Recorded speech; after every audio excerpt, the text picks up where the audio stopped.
boy. And the Juno boy. No. Blue. Is this your welcome back song, Sasha? Fucking half a year was very hard. It only requires Russian sad songs. Well, Two Welcome. Tipsy Plants are back. Welcome to Two Tipsy Plants, the podcast where we drink booze and talk about plants. My name is Sasha. I'm glad you still remember that, Sasha. My name is Sasha, too. I am very loud. And I am Sasha 1. I'm just... We kind of forgot how to do this thing. It took us way longer than it should have to set up. Just because I was having problems with the microphone. And I was just singing Russian chanson. Yes, and wasn't helping because I was trying to figure out the sound. But anyway, here we are. And here we are, and there we go. How have you been, Sasha? Not that I haven't seen you for half a year, you know? How have I been? In short, successfully survived this past half a year. Yeah, 2024 was difficult.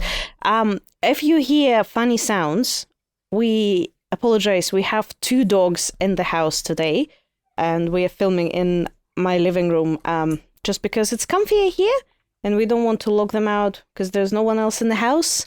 So yeah, we have Bolto in the house, who's the Cocker Spaniel. I don't know if you can see it in the video, but this is Bolto. He just had a bath. We have a 5-ton cow, also named Rosie. You have probably heard her before. Also known as Potato. And we have a neighbor who sometimes wails. Oh no, they don't wail, they sing. No, she sings well. She sings well. She Yeah. means well. So yeah, we are back. And today's podcast will be... The topic of today's podcast will be the language of flowers. Yes. Yes. So we will talk about meanings behind flowers. I think Sasha is focusing more on Victorian era. Well, that's when it started. Mine, I don't know if mine are Victorian. Mine are kind of... Yours kind of mixed bag. stems out of it, I would say. Yeah, I think so, yeah. So yeah, we thought we will talk about meaning of flowers. But I also want to say that we want to be back on schedule now. I think we kind of got our shit together, got our lives together. We will Fingers try... crossed. Yeah, I still want to do like monthly episodes because I think this is achievable for us, and we have quite a few very interesting and out of the box podcast ideas. We haven't At planned least for them us, yet. guys. But if you are interested in those topics, just tag along. Yeah, well, they're still plant related, but they're gonna challenge the way we think about plants and the way we talk about plants as well. But also, for the next episode, we are thinking... So both Sasha and I are going for a trip Annual leave. overseas. Yeah. Where are you going, Sasha? I am going to Rarotonga, which is just outside of New Zealand. Unfortunately, the weather forecast promises to be very wet, so I'm going to enjoy that very thoroughly. Yeah. So Sasha is going to Cook Islands, and I am going to Thailand. Pretty much the week after you are going. Because you're going on Monday and I'm leaving on Sunday. So yeah, we thought that we will take note of the plants that we see on our travels, and then we will discuss them during the next episode. Yep. So that's exciting. That is exciting. Anyway, Sasha, before we start, what's the poison of choice?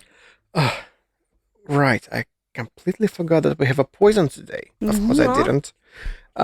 So the poison of choice today was supposed to be another wine that I have spent some time reading about, and then I went to the shop, and unfortunately it was not available. So now we have a guest. We have a guest wine. We have a guest wine, unexpected visitor, also known as Amphora Chenin Blanc. That is the wine from Hawke's Bay, and the vintage of that is 2023. It is from Two Terraces Vineyard, and yes, it's New Zealand. It's very It's unrefined. Yeah, it's very milky. I don't know what's the right term. Also, it says no addition of adulteration of any kind. Adulteration. Rosie is chewing on a little stick, so if you hear chewing sounds, just pretend that it's ambience, please, because we gotta keep the doggies busy. Bolta is just sitting next to me demanding for pets. So yeah, before I try it, The description and the tasting notes that are described by the producer, that are provided by the producer, specifying that it has a textural and mouth-filling wine palate, I would say. Mouth-filling. Mouth-filling. It has tropical fruit aromas, crisp Granny Smith apple acidity, and tangy finish. But just thinking Tangy what, sorry? Tangy finish. Finish. Okay. Yeah. I might have misheard that one. What did you hear? Fetish? Fetish? Tangy fetish. The wine was whole bunch pressed and fermented in old barrels with a vineyard starter yeast created specifically for this wine from the same harvest. Most of the wine was aged in small tinaja, which is a clay amphora, and Ooh. then it's further aged in old barrels. There is no residual sugar in the wine, and it was bottled, unfined, and unfiltered. Okay. Can you reach for the glasses, or do you want me to help? I probably can. The laptop is far enough. I don't think Sasha will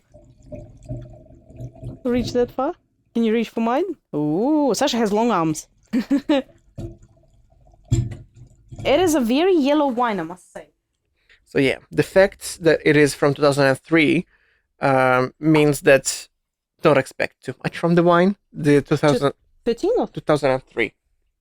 Sorry, 2023. yeah, look, that's an old ass wine. No, it is. Sorry, it's from 2023, and for Hawke's Bay and New Zealand in general, it was a very wet year, which means usually it means that it's going to be a bit more diluted in flavor. So, well, smell-wise, it's not diluted at all. That's an interesting fragrance. I don't think I've ever smelled anything like that. What do you smell? I smell caramel, like, believe it or not. Like burnt caramel. no, I just smell yeast. I just smell like regular. It's almost kombucha-y. It's a little bit fizzy, like, you know, it's Spritzy. yes, pretty. It gets that like. I don't have it yet, but yeah, the season was wet because of the cyclone Gabrielle, and the weather itself was on a cooler side.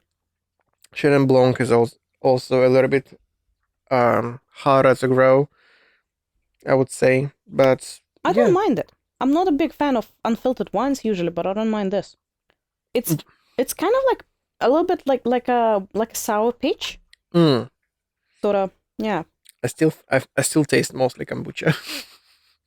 I smell kombucha now, like the caramel smell is gone. Yeah, I don't mind it. Like it probably won't be my first choice for a wine, but honestly, if it was chilled even more, it would be a great wine for the summer evening. like the hot weather, which we didn't really have today. Like it was warm, but it wasn't like hot. We didn't heat it. We didn't get here to the microphones at the right time. Yep. Okay. Rosie's. Okay, I thought she's almost done with the thing, but no, she's still. No, she's masticating and she's enjoying it. Yeah. Well, yeah. Please consider it as an ambience sound. But yeah, because they have done it in the amphoras, means it's going to be a little bit more clay, a little bit more minerally. And then the fact that they have put it into the barrels, usually it's like older oaked barrels, means that it probably went through a little bit of malolactic fermentation, which means that the malic acid in wine have been processed by the bacteria into lactic acid and a little bit more of the waste, which gives it a bit more creaminess and roundness of flavor. Okay. I've just realized because Rosie is sitting closer to my microphone and my microphone is it picks up a bit more sound around it. Yeah, that sound is very loud, but sorry. I mean, the dogs are enjoying themselves. Come on, Bolter is just sleeping next to us. Oh, I'm sorry, buddy. I'm sorry. Don't wake up the puppy! He's been in daycare for 3 days in a row because last and they forgot to bring him home? No, that's not right. I mean, we did take him home, but yeah, I usually take him to the office, but he was in daycare. No, Becky. Good girl. Mm-hmm. Right, I'll let you start, Sasha. I actually need my iPad, don't I, with my notes? You might need it, especially after the hard day and half of the bottle of wine that you just chugged. I didn't chug half of the bottle of wine, okay? Just Don't a glass. expose me like that. So yeah, the language of flowers have essentially started with in Victorian era, and it was used as one of the ways because Victorian era is known to be like people to behave like very posh, very contained, reserved, I would say. And very symbolic, right? They Very symbolic. They didn't want to express their feelings, like upright. Why does it sound like these days nobody wants to express their feelings? Everyone is. I mean, it was really uncultured to be like very like feeling upward. You need to be like having a nice facade, like you're above everything.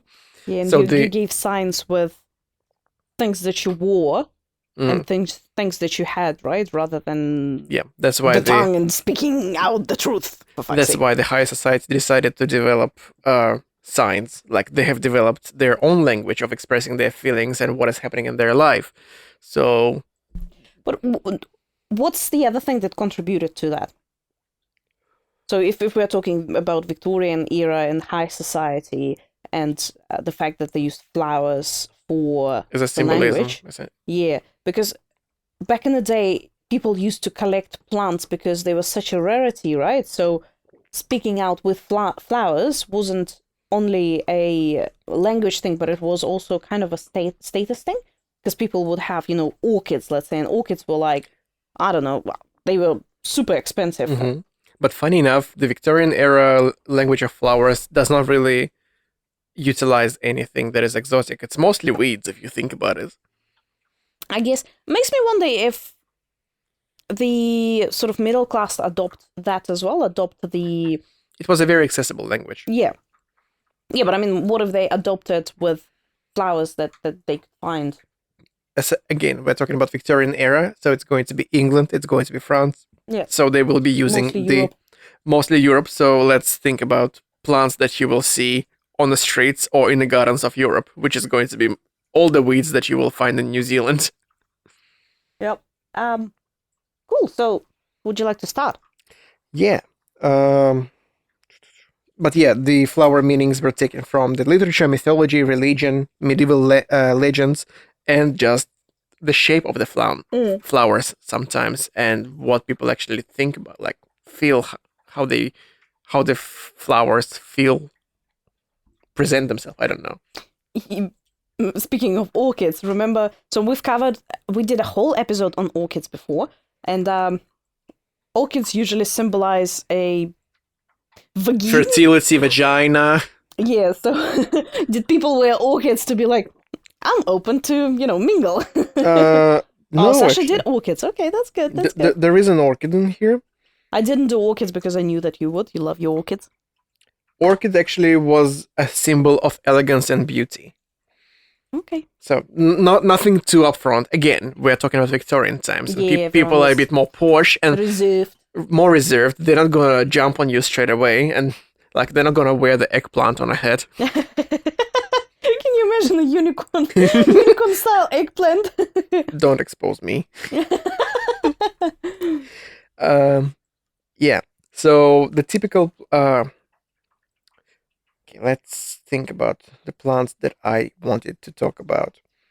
So the plants that I have put together, like I've have like several pages of plants, and they kind of grouped into how I would make them into a bouquet. So this bouquet will be more of a magical bouquet, let's call it that. If you remember. Yeah, I am thinking that I'll be editing this. Drunk. No, I won't be editing it today. I will be editing it on the plane, actually, I think. Just because, 9-hour flight to Singapore. I don't think I'll sleep for the whole 9 hours just because I'm on the plane, so I might just do some editing. I love the fact that you think that you will have enough energy, drive, and charge for that. Yeah, but what else do you do? You've got 9 hours on a plane. But you can't charge your computer there. Yeah, well, surprisingly, Apple has really good batteries, so. It's not sponsored. No. Please sponsor us. But yeah, the first bouquet that I wanted to discuss is magical bouquet. And the first plant on the list will be dandelion. Okay. As I said, most of the plants that are in Victorian florography is weeds. So dandelion. What do you think dandelion symbolize? Maybe something to do with happiness. I don't know, because it's a happy plant. It's a sunny plant. It's yellow. I don't know what it would symbolize though. So dandelion, also known as Taraxacum, symbolizes divination and fortune telling. Okay. I thought lavender does it. Lavender is I love lavender so much, but you don't want to be presenting lavender in your bouquets to anybody. Okay, but you do use lavender in divination though. Like if you want to do tarot reading and stuff, you would use. So in magical terms, you would use lavender. But I guess in symbolism that's different. Okay, that's interesting. Okay. Yeah, in symbolism, if you give me a second, I'll tell you what lavender means, because that does not. We'll get that. We'll get to lavender. Don't worry. Do you have it? No, but I'm just saying that if you have lavender, we will get to lavender. I don't have it. That's why I'm like, it symbolizes distrust. Really? Yeah. So you don't really give lavender as a part of the bouquet. You gave me a whole bouquet of lavender.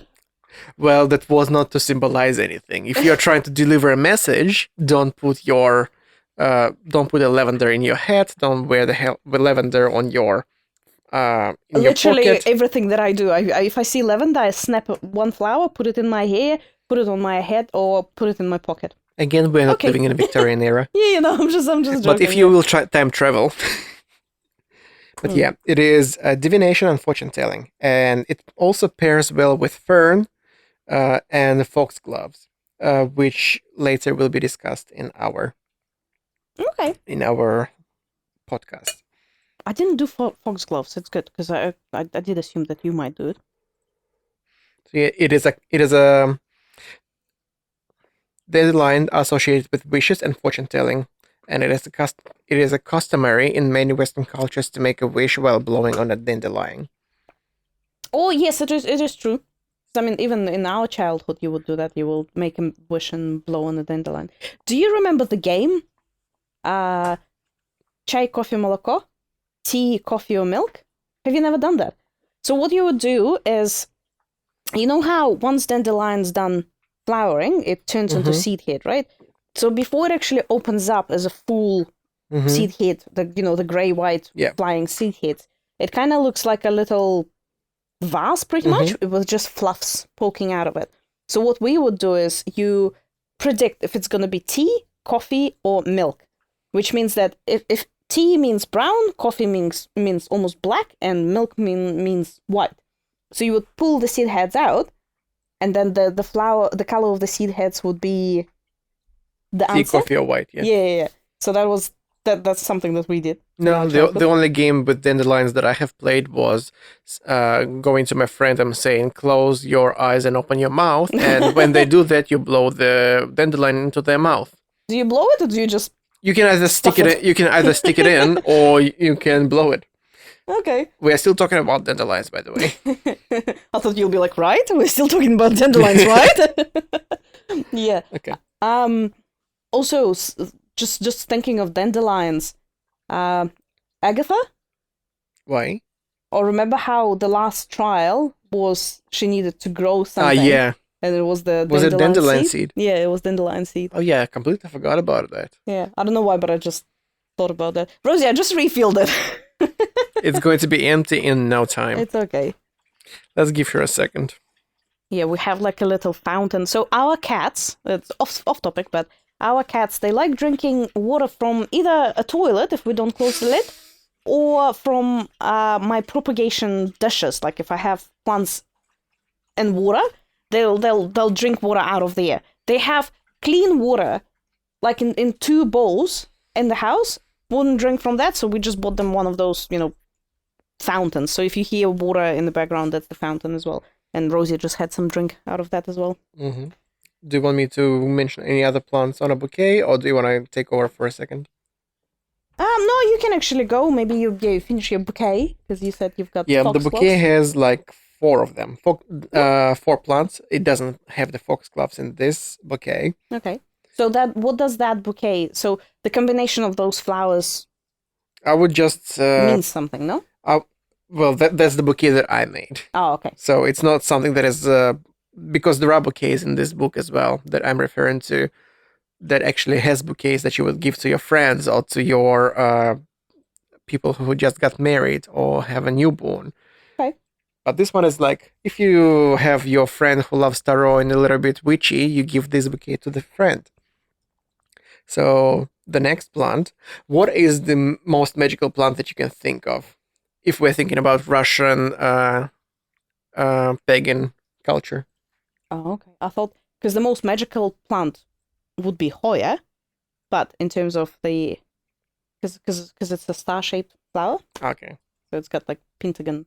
Yeah. Okay, I'm more thinking about like magical as in like mythology, paganism. Plantain? No.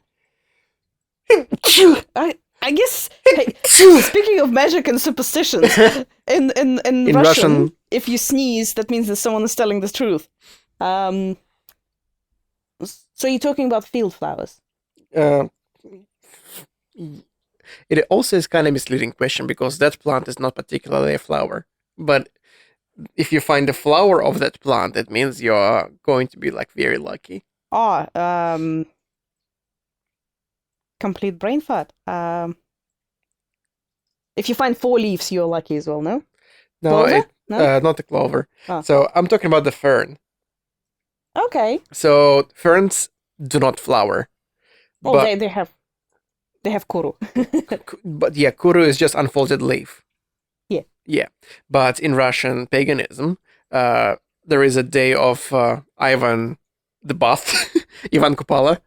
I don't think it's called paganism. I think there's actually a term for like Slavic magic. Язычество is still paganism. No, well, not quite, but yeah. So when Sasha talks about Russian paganism, it's the Russian magical beliefs or Slavic magical beliefs. Call it that way, yeah. And gods and like just not just superstition and magic, but also the faith as well. So the fern was like a very big part of Russian culture, and if we even eat it, it's quite a popular appetizer. I love that.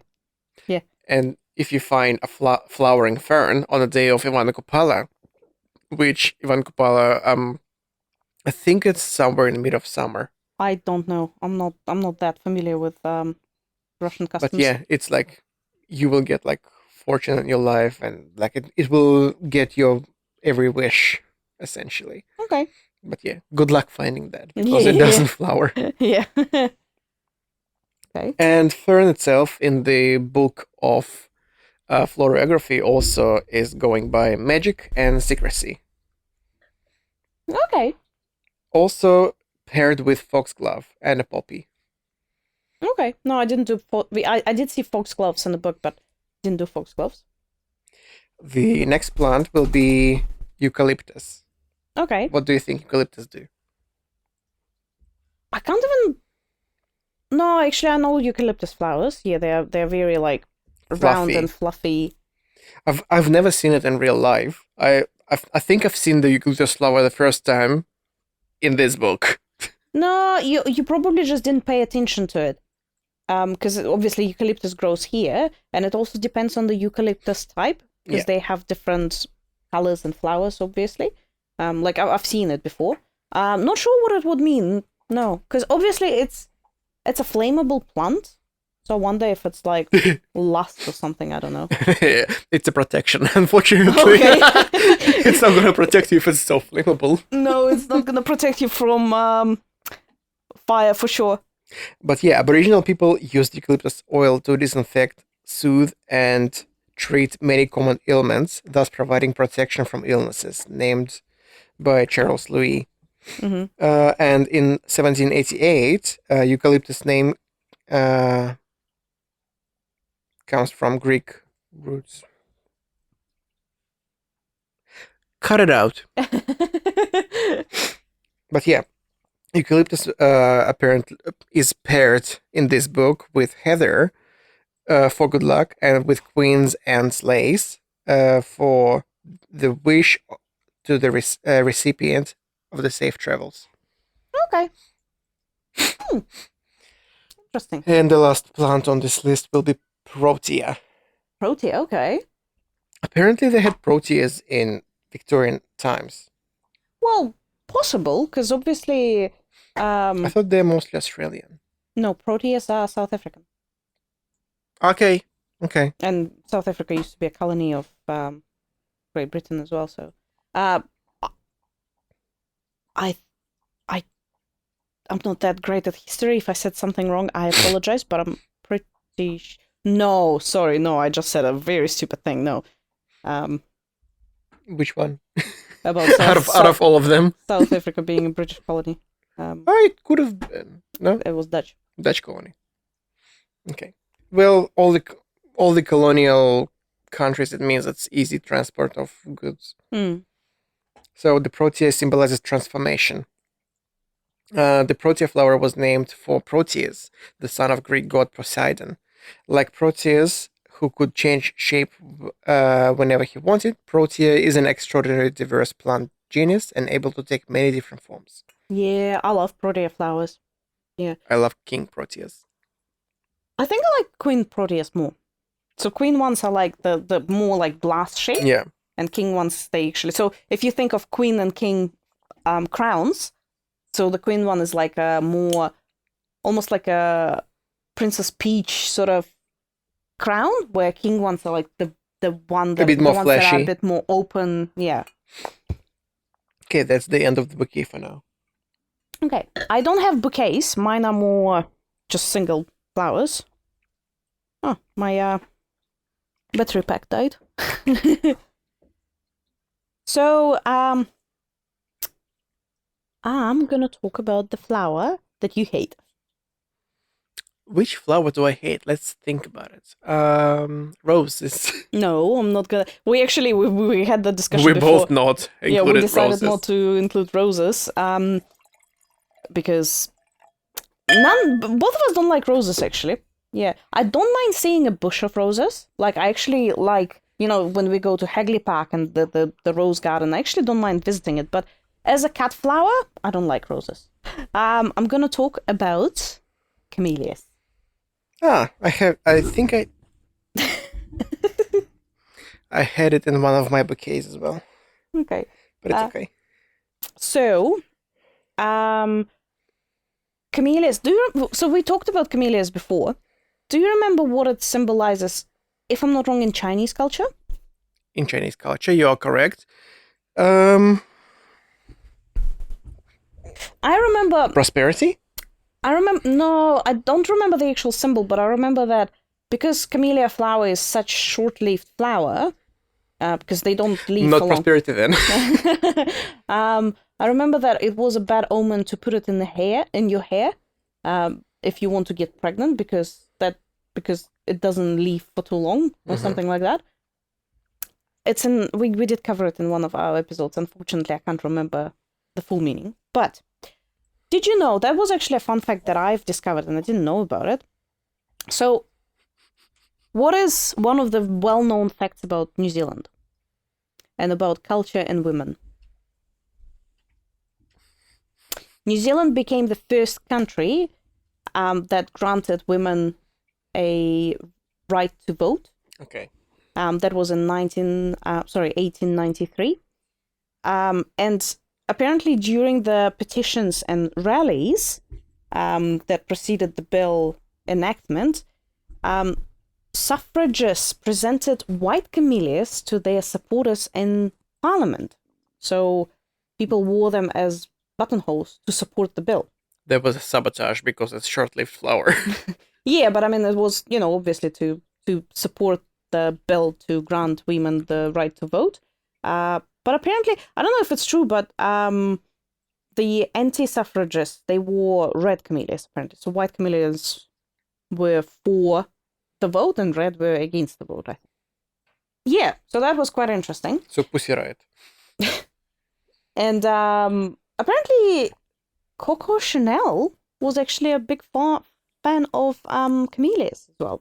So Chanel? apparently she cherished the flowers and she loved to wear them because they wouldn't interfere with her signature fragrance, which was Chanel No. 5. Because obviously camellias, they do have a scent. Well, I guess it depends on the Depends camellia. on which kind of camellia.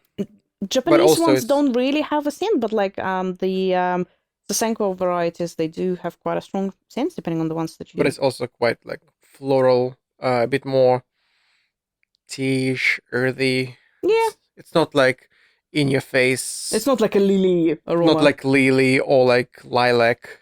It's neutral. Yeah. So yeah, and apparently, if you pair a camellia with daffodil, you can show longing for an unrequited Unrequited love. Yeah. And And if you pair it with zinnia. It's a gift for a friend who's moving away. Mm-hmm. We clearly had similar books when we did this research. But yeah, if you just have a camellia, it's longing for you. For a short period of time, because it's a short-lived flower. Yeah, so that's a camellia for you. What is it, buddy? Go get another one. What, another flower? Yeah. This flower is not really, like, I couldn't find a meaning for it. Fuchsia. I couldn't find a meaning for it. But I found it quite interesting because, well, do you know that the right pronunciation of fuchsia is actually fuchsia? Yeah. I think, well, we know it from Russian because that's how you pronounce it in Russian, right? Fuchsia, but also because it was named after Leonard Fuchs, who is a botanist and physician, actually. Yeah.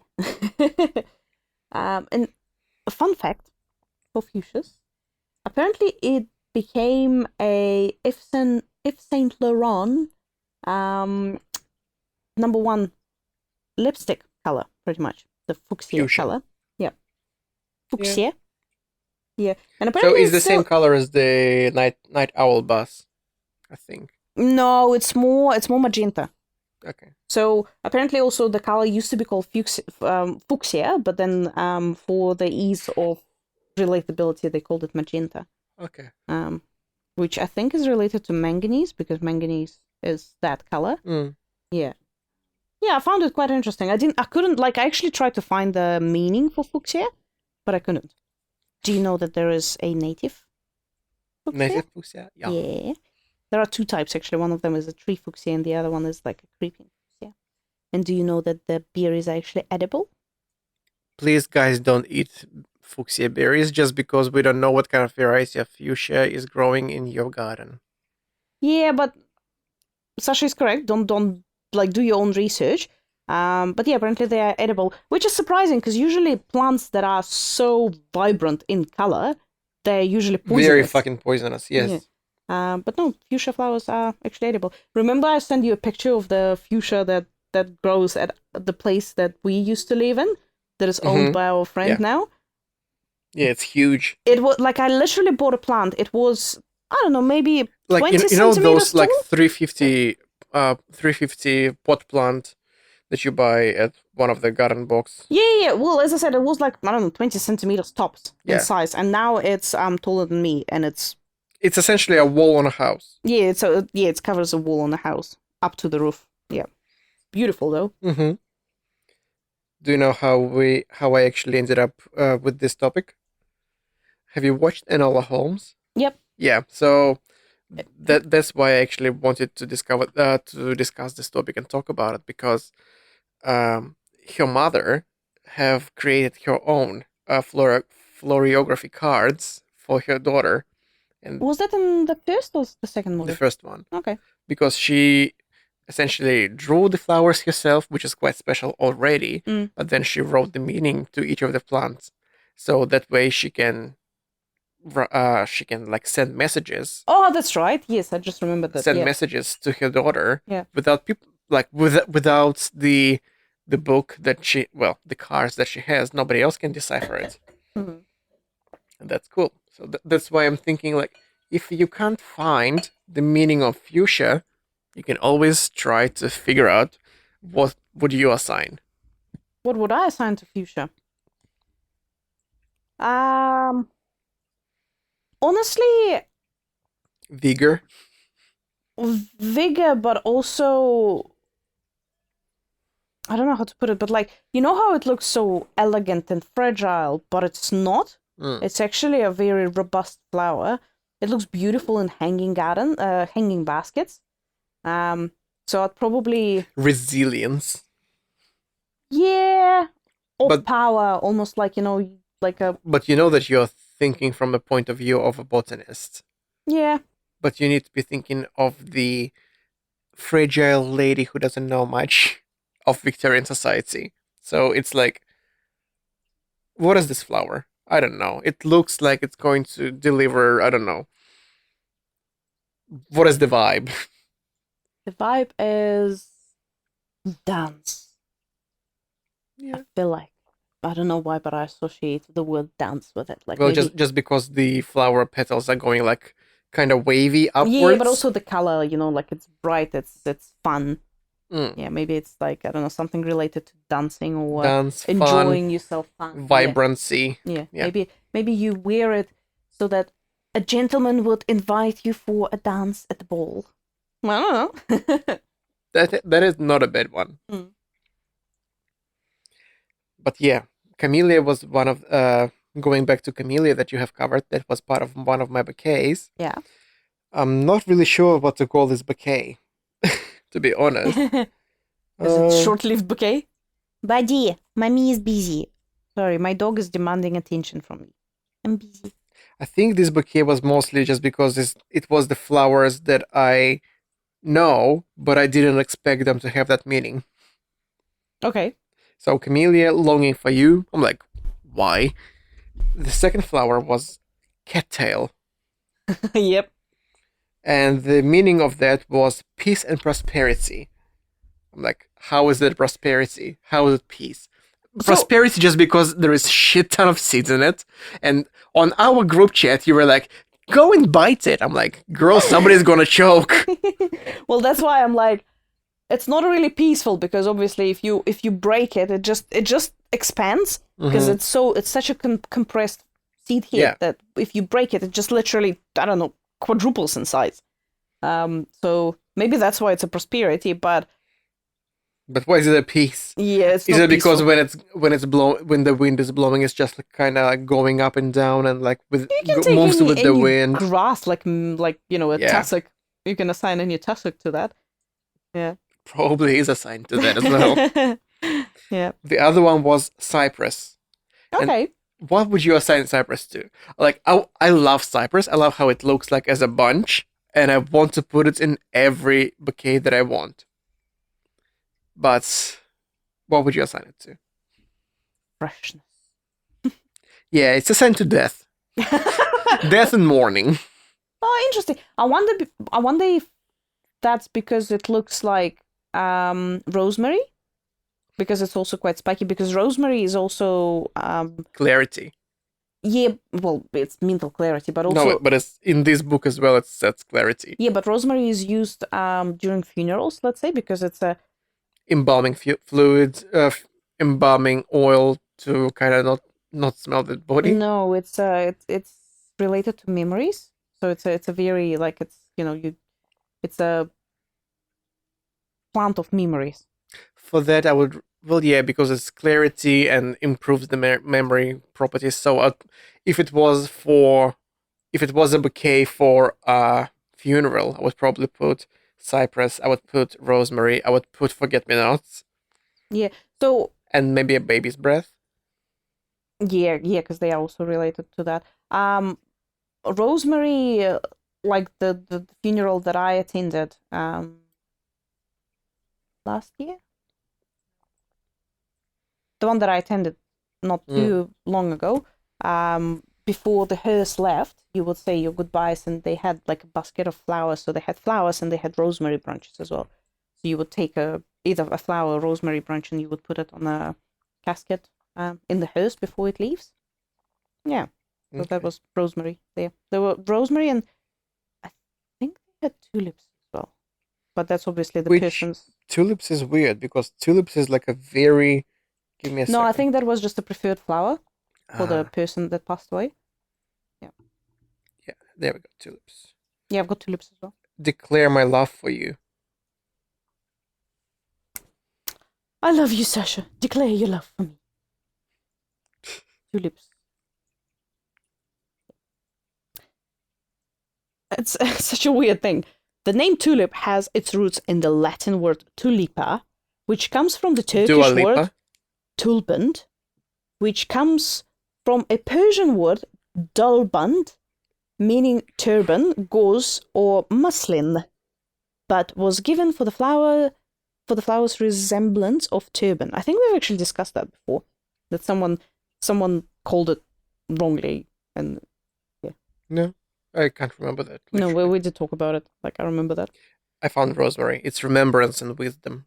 Okay, let's cover tulip first, and then we'll go back to rosemary, maybe. Why is rosemary in this book referred to as salvia? First. Because it is salvia. It used to be, so it was reclassified as rosmarinus, but it used to be a salvia. Okay. Yeah. Just like Google does. Okay. Oh, it's just, it's very difficult to keep up with all the reclassifications. Reclassifications, yes, unfortunately. Yeah. Do you want to go back to tulips? You can cover the tulips because I have no tulips. Okay. There is actually a legend. I do have tulips. There's actually a legend about tulips. It's an old Persian legend, and it was passed down by generations. So, Khosrow, I don't know if I'm pronouncing this correctly. A Persian prince, he fell in love with... Say it in Russian accent. You can't. Khosrow. Anyway, he falls in love with Shirin, the princess of Armenia. Throughout their youth relationship and a series of fateful events, they were kept apart for long periods of time. And apparently during the separations, a humble sculptor named Farhad, he also... Farhad. Yeah, exactly, Farhad. He also fell in love with Shirin, and he planned to marry her, right? And to eliminate the competition for Shirin's love, Khosrow, I'm butchering that name.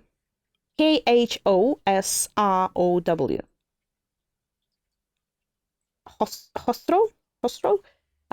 So he exiled Farhad to Behestan Mountain, and he instructed him to complete what he believed was the stairs, which is like an impossible task to carve stairs into a cliff, apparently.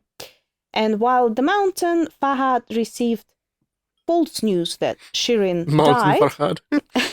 Mальчик с So he received the news that Shirin died, and he apparently just went, jumped off the cliff, pretty much. And it is believed that the red tulips, sprung from his blood. But there are 3 versions of the story. The other story says that Shirin... Sprung from his brains, sprung from his liver. No. Okay. So the other version is that Shirin goes to the mountains looking for him, and then she saw that he died, so she took her... So she jumped. Well, she decided to do the same, yes, and the flowers grew from her blood. So is it like a Middle Eastern version of Romeo and Juliet? Sounds like it. But then there's another version where it's actually the Khosrow who did that to himself because he received the false news of Shirin's death, and from his blood the tulips sprang. So pretty much the tulips sprung from someone's blood, but nobody knows whose blood that is. Yeah. The blood of my enemies. Sorry, the blood of my loved ones. In this kind of scenario. And speaking of roses, apparently in Flora's dictionary, Elizabeth Washington Bird, she believed that tulips were a rival to roses. Because obviously everybody loved roses, but tulips were as beautiful as roses. They were not spiky. They were a little bit more elegant, and they had more value. Easier to handle, yeah. Yeah. And apparently It was just Dutch and English rivalry. Yeah, and Audrey Hepburn actually was a big fan of tulips. And smoking. Audrey Hepburn. Yeah. All her paintings and all her photos are with the Mundstück, like the long. I guess everybody smoked in that time, though. Yeah. Yeah, but apparently, her son Luca, said that during the World War they were relying on tulip bulbs for food. I don't know. They're not edible though. That's what it says. I don't know. Maybe they were selling them. I don't know. But apparently, there was a snowy white tulip hybrid developed in Holland by Ivan de Mark, and it was named in honor of Audrey Hepburn. Audrey Hepburn. And apparently, she said that this was the most romantic thing to happen to her in her life. But she still didn't marry him.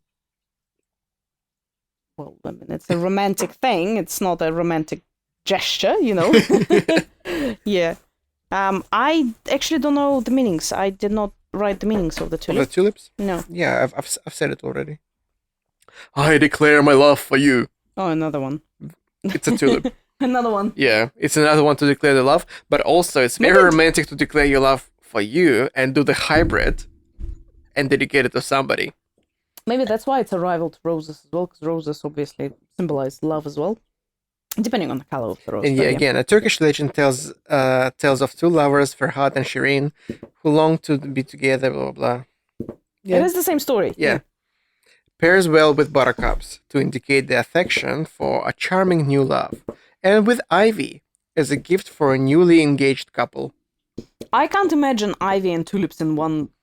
They are such different plants. Honestly, yes, but I don't imagine any of the flowers that they have put in the bouquets to last long. No, like, first of all, that. Second of all, they just don't look all good together in my mind. But then when I went on the walk with my puppy, with my 50 kg puppy, and just picked up flowers, no, it's the quantity and the variety of different textures of flowers that actually makes it stand out and make it beautiful. Yeah. So maybe besides ivy and tulip, there should be something else in a bouquet that is going to be like spiky or like a finer, like leaf. Some kind of, not even a leaf, maybe some kind of flax, maybe. Yeah. Yes, and then the next plant on the bouquet of camellias and cattails and cypress that is death is clematis, which if I think long about it, I understand why the meaning is what is assigned, but what is your understanding? What do you feel like clematis is? Climax. Clematis. Not climaxes. I don't know. It's ingenuity and cleverness. Okay. Why do I think it actually fitting? It's freaking hard to get rid of clematis. It grows quickly. It is genuinely just intertwines into your fence. And it's pretty as well. Do you have clematis in your garden? My neighbor used to have a clematis in the garden. Hate it with passion. Please, if you care about your neighbors, don't put it on a fence. Do you know that there's a native clematis? Sure. It's called clematis paniculata. Nativata? Paniculata. Well, if it would be a New Zealand plant, it would be Nova Zelandiae. Nova Zelandiae. Yeah. No, it's a clematis paniculata. It's a white clematis. Rosie, no. The next plant on the list is going to be a daisy. A daisy. What do you think daisy symbolizes? Honestly, I would say divination. Do you know why? He loves me, he loves me not. Yep. He loves me not. Yep. Are you sure it's daisies, not chamomiles or anything? Yeah, but it's kind of from the same family, though. It's all the... They stand for different things in this book. Okay. But yeah, daisy stands for innocence, childhood, and purity. So it's... Right. It pairs well with baby's breath as a gift for a newborn. It actually looks quite cute together. Yeah. And the peony flower and violets for expression of childhood bliss. Baby's breath is Drosophila, isn't it? Yeah. Yep. The thing that I have against baby's breath and it's like a very cute meaning behind it. It's like, oh, it's very like airy and ethereal and happy. It looks really close to Queen's Anne's lace, Yes and no, yeah. which is a sanctuary. It looks very close to yarrow.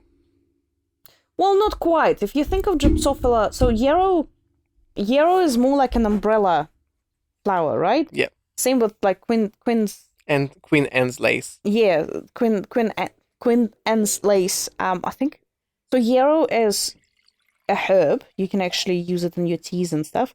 But like I think Queen Anne's lace you can't. And there are like it's actually very difficult To differentiate between them because the only difference is essentially leaves. No, the only difference is so yarrow has it has like little petals within the little flowers. Mm-hmm. Baby's breath looks completely different. It's not as an umbrella shape.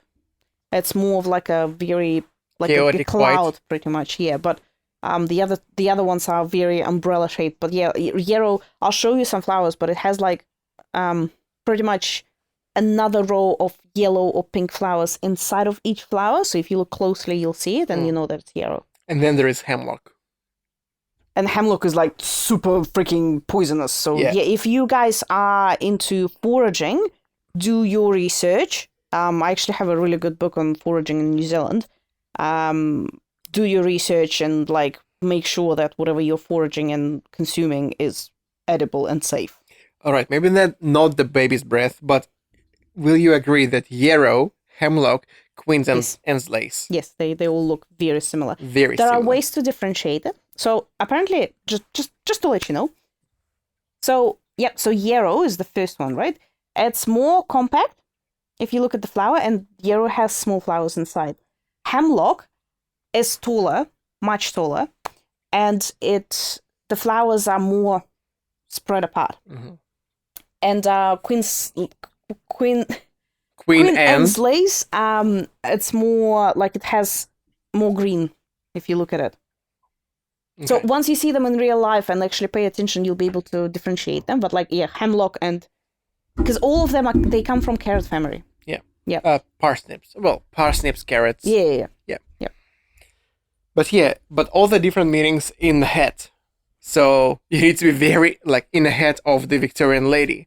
And you need to be really on point with your flowers to understand what the hell does this girl mean. So they look the same, but they have different meanings. Is that what you're saying? So Queen Anne's lace means sanctuary. The hemlock means death because it's fucking poisonous. Yeah. Yarrow means cure from broken heart. Yep. So because yarrow is also used as a healing herb, pretty much. Yeah. Okay. Do you not fit on that beanbag, Rosie? Well, because you're fat ass, Rosie. She's a big doggy. She is a big doggy. She's a big doggy and you're a small doggy. And yeah, the plants that I had collected over the course of having a walkie with my puppy was, I think it's a hyssop. Sorry. What? Unplug. Is that the usual? Yep. The password. I don't know. I assume it's a hyssop. That's for cleanliness. And then I found oak, which is for bravery. Yes. I'm testing you on what you've written here, yes. Yep. Then I found dandelion, which is divination. But then I found a yarrow. I think it's a yarrow that I found. Yes. So you are correct. So if you look at the picture that you took, see the little brown flowers inside? Yeah. So that's how you differentiate yarrow from everything else. Hemlock doesn't have it, and other plants from carrot family don't have it, but yarrow has it. So yarrow is actually like you can make teas out of it. And then lavender, because I have shit ton of lavender, is distressed. Distrust. Not distressed. What else did I find in there? A daisy. A daisy, which was for... oh my gosh, I did say that already on this podcast. Innocence. And then what else was there? Chamomile. That was... well, chamomile is usually for like calmliness. Healing. What is it saying there? Healing energy. Healing energy. Hold on. And the mint flower, which is for consolation. And obviously clover is for luck. Nice. Okay. Do you have more flowers?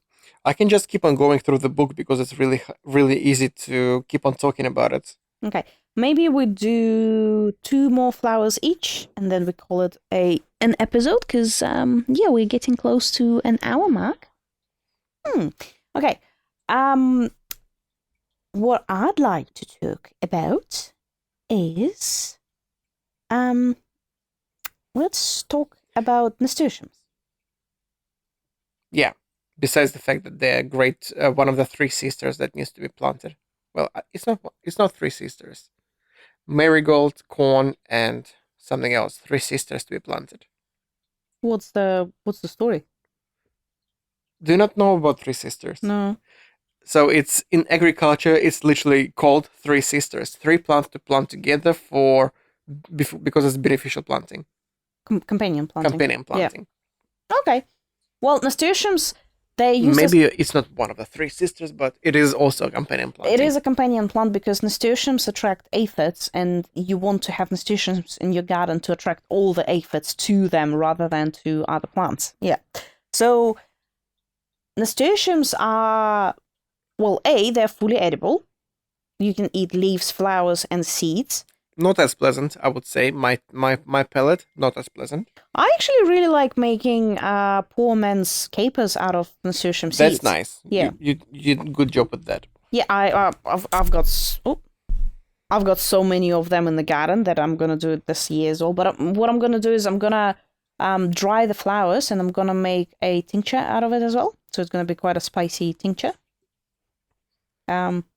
So apparently in ancient Greece and Rome, the warriors, they would erect trophies in the place of battlefield, and it usually involved hanging the enemy's bloodied helmet, shield, or an armor on a tree branch or a pole. And because nasturtium leaves, they resemble the shields and the petals, this Swedish botanist named Carl Linnaeus, who's actually quite a big botanist and just discovering plants and naming plants and stuff, he named nasturtium as Tropaeolum at first, Tropaeolum majus, which was the Greek word for trophy. And because of that meaning, nasturtiums actually symbolize conquest and victory.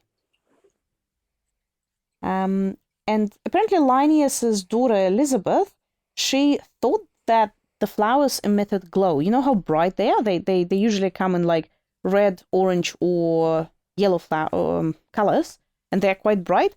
But apparently it's just like it's an optical illusion. So during twilight, when the sun hits it at a certain angle, they become really bright, almost glowing. And that phenomenon is called Elizabeth Linnaeus's phenomenon. Phenomenal. Phenomenon. It is a phenomenon. And apparently the seeds were thought to possess a great power to repel serpents. It is unknown, though, whether it was a magical power. Whether it was successful. Well, whether it was Nobody have survived. Whether it was a magical power to repel serpents, or like to repel snakes and serpents from your garden if you had nasturtium. So there's no proof. Nobody was repelled or recorded. Yeah, but I love nasturtiums. We actually did cover nasturtiums in the mythology of plants before. Oh, it's Rosie's tale. Yeah, it's Rosie's tale. Yep, she's just very happy. Yep. So yeah, if you want to find more about nasturtiums, just listen to our mythology of plants, which kind of intertwines with today's episode as well. Yeah. Okay. Is that all the plants that you have covered? No, I've got another one, so we go. Do it. Okay. Do it. Do it. I dare you. Do it. By the way, the reason why we didn't cover roses is because they're boring and because they're always meaning love. Even in the florography books, it means love, and It depends on the color. Yeah. Well, if you think if it's a black rose, there's actually meaning for the black rose as well. Yeah, Yeah, I can't death. remember. If you think about Russian superstitions, yellow roses mean piss, no. They mean that you will break up with someone. So don't give piss. yellow roses to your partner Yeah, or yellow by flowers. piss I mean like get on drinking.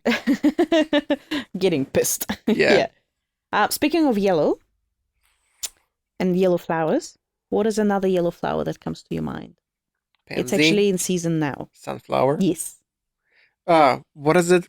There is a meaning to sunflower, which is like somebody gave me sunflowers as my birthday present Oh, that was me. 2 years in a row, and then I found this book, and I'm like, that's why I have no money. Yes, false riches. Uh-huh.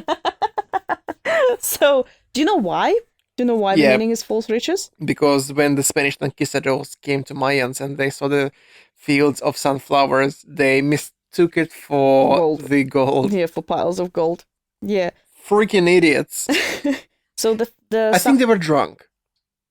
just like we are. Or maybe it was a fever, because after the Yeah. surely after the overseas trip, like without any medication and proper food, you'll just be like feverish enough to mistake the sunflower for a gold.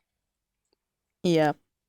Sunflower's Latin name, helianthus, is from the Greek word helios, sun, and anthos, flower. So hence, sun, flower. Did you know that was a fun fact that I didn't know? In 1860s, Russia began cultivating large crops of sunflowers, and we know that because like the sunflower oil is probably the most consumed oil for frying in Russia. I just keep on remembering the TV commercial that we used to have, like with the sunflower oil. Grandma, what are you doing? I'm frying the pancakes on the sunflower oil. But she's like responding with a full mouth of pancakes. Like, but it's full of cholesterol. It's really bad for you. It's fine. She already ate it. The cholesterol isn't her. Oh, it doesn't have that much cholesterol though, compared to a lot of other oils. But yeah, so Russians became cultivating large crops of sunflowers for their seed oil because it was one of the few sources of fat that the Russian Orthodox Church permitted its during fasting congregation to eat during Lent. Yeah, I did not know that it was because of that because obviously, Russians are very religious. Yeah, plus Russian Bogans really love to eat sunflower seeds. The Slavs. Yeah.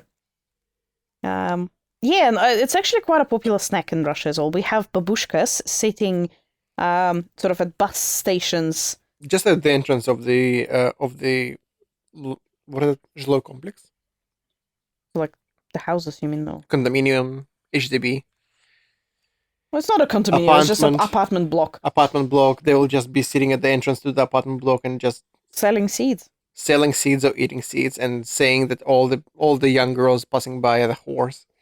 No, I'm more thinking of like if you go, like literally if you are somewhere, I don't know, traveling and at the bus stop, there will be this babushka sitting there selling you fried, roasted sunflower seeds, and they would use newspaper to make what is called kulyok in Russian, which is like a packaging pretty much, and they will just scoop the seeds, give it to you for like 5 rubles or something. It was very cheap. Yeah. My grandma used to do that. But it was the best sunflower seeds. You know, if you buy the packaged ones, and it's quite a popular thing to buy in Russia. Like you can buy packaged sunflower seeds as a snack, and you know, you tell this to people in New Zealand, let's say, and they're like, "But that's rabbit food," and we're like, "No, that's actually a good snack," and they're like, "No, that's rabbit food."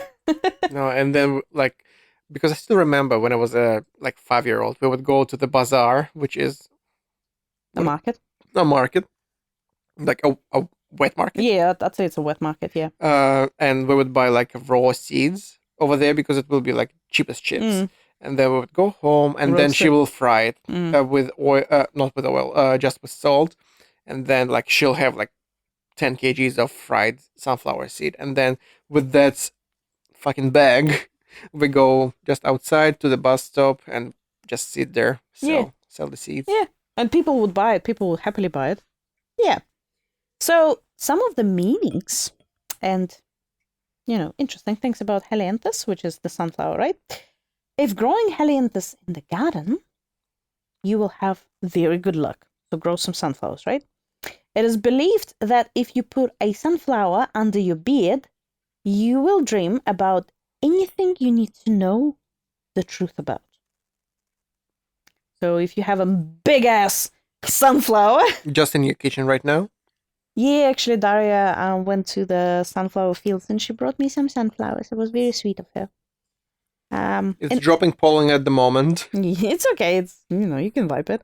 An interesting love divination is that a girl will put 3 helianthus seeds down her back, and she will marry the first boy she happens to meet. And she will marry the first boy who will pick one of the seeds out of your crack. You gotta be very careful if you wanna do that, and you gotta be very careful where you are, because you will marry the first boy that you see. So you gotta know that the first boy that you see is the one that you want to marry. Just saying. Something good. Yeah. Don't go to prison. It is believed by some that if you cut a helianthus stalk at sunset while making a wish, your wish will come true before sunset next day. So, yeah. No global warming, no global warming. Chop the plant, chop the plant. Sounds counterproductive, but sure, chop the plant. Okay, that was your last plant. Yes. Then I think the good way to finish the podcast would be to just go through the bouquet that the book is recommending, and people can just use it for their own use. Okay. One of the bouquets the book is that I think should be used, a bouquet for friendship. Okay. Flowers that are recommended are zinnia, apple blossom, pansy, and eucalyptus. It looks quite cute. It looks out of proportion. Because I feel because of zinnias. I guess it depends on zinnias, yeah. Because the zinnias that I had in my garden were much smaller. But it looks out of proportion by the standards of the bouquet that are current. I can see that being like in Victorian era. Yeah, but also I thought of eucalyptus as not the long-leafed eucalyptus, but like a bullet-leafed eucalyptus. Yeah. So that's why in my head it was like, what kind of bouquet is that? Yeah. I wouldn't mind it with the silver leaf eucalyptus as well. Bouquet for marriage. Guess what? Red roses. Ivy, because it's friendly. Fidelity, sorry. Ivy is fidelity. Okay. Myrtle, hope and love in marriage. And dahlia for commitment and eternal love. You're very dahlia. It's dahlia, but some people pronounce it as dahlia as well. Like it's interesting. Well, no, I think it's dahlia actually because of the way it's spelled. Because it's Dahlia, but like in New Zealand they call it dahlia. But dahlia. I think it is dahlia. Yeah. Then the other good bouquet will be, regret for apology, just because we know we all fuck up a lot. So hyacinth for forgiveness, bluebell for humility, peony for bashfulness, and olive branch to ask for peace. I give you my olive. Do you know the meaning of olive branch? Yeah. It doesn't look bad. It's still fucking weird. It's really pretty though. Yeah. Like the proportions of this, I have never seen hyacinth of that size. To actually overcrowd the peony. I think if you grow it in the garden, it would be quite big. It's because usually hyacinths are like people grow them in tubs. Yeah, true. I do like the bouquet of bitter ends. Like, bitch, fuck you.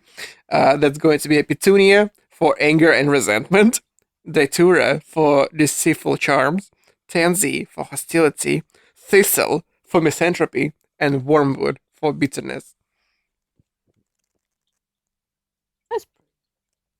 It's pretty, but very goth. And there was a bouquet that I sent you guys in the group chat, and I can't find it here. A bouquet for work. Now get this work. Gosh, where is it? Now get this working on my hair. It's very kombucha-y, this wine. You know what I'm saying? Like, it's very, like, it's too easy to drink. Yeah, it is. So the bouquet of a cattail and wheat is good for promotion at work. Oh, yeah, that's right. So, people, remember, cattail and wheat. Put it on your desk. Yes. Gift it to your boss. Gift it to your boss as a hint. Wink, wink. Not a wink, just a hint, maybe even bash it. Just give it to your boss and then just say, look. Look it up. I need a promotion right now. All right. I think this is going to be the end of this episode. Yeah, did you miss doing research? Because I actually did. I was quite excited to. I actually did not consider this episode as a research. I actually enjoyed it a lot. Well, that's the thing, right? Yeah. So this is. I think this is the way we want to proceed with this, right? We want to keep. We want our topics to be a little bit less of research and a chore, and more of what if. So some of the topics that we are going to discuss in the future we're not coming from Marvel. Yeah. So yeah, keep an eye and an ear for the next episodes. But I am glad we are back. And we're back. Bye-bye. We are back. And that's a wrap on Two Tipsy Plants. Thank you for getting tipsy with us today and joining in on our plant-loving shenanigans. We hope we've inspired you to grab a glass of wine and give your leafy friends some extra love. If you would like to help our podcast, feel free to follow so you don't miss out on our next wild and tipsy adventure. And don't forget to spread the word. Keep it green. And keep it tipsy. Bye-bye. Bye.